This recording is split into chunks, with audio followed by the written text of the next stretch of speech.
another problem. Trusses.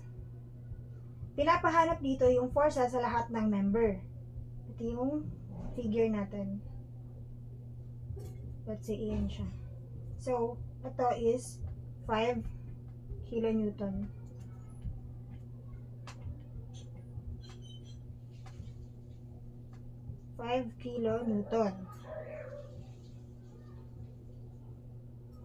Yung D, ito yung B, 60 degree. So, we all know na kapag right angle siya, 90 degree siya lagi, diba? So, ito is 30 degree. And then, ito is C. Kung 30 to, ibig sabihin 60 to. So, ito is 30. Ngayon, ito yung reaction at B. Ito ang reaction at C. So, ang sukat nito is 5.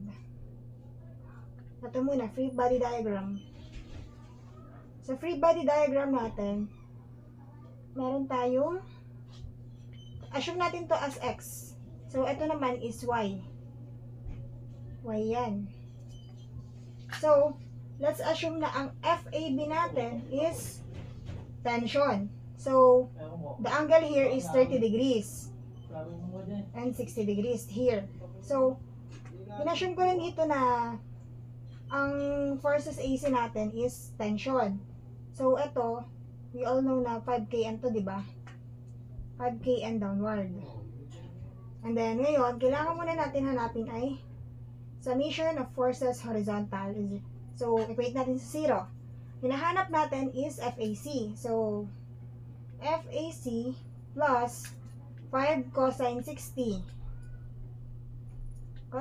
degree is equal to 0. So, ang FAC natin, Shipsov, is equal to 2.5 kN compression. Ibig sabihin, pag ganito yung arrow niya, pag ganyan. So, pag ganyan, tama na yung figure. And then, next, ang kailangan natin kunin is summation of forces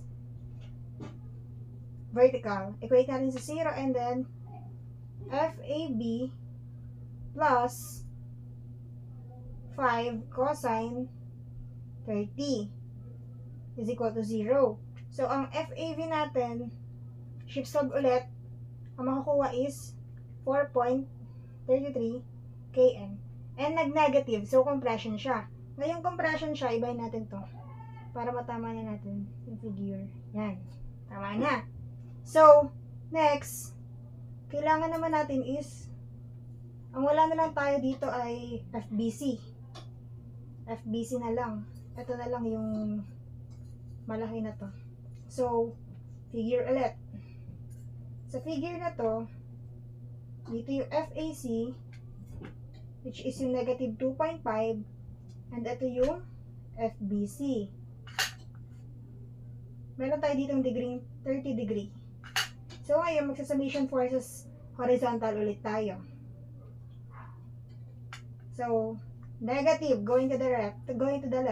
Negative FBC minus FAC, okay, which is, input na natin dito yung negative 2.5.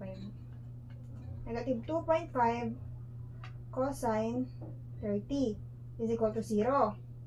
Ngayon, Shipsov ulit, ang lalabas ay 2.165 kN tension. Ibig sabihin yan, tama yung figure natin na going to the left siya.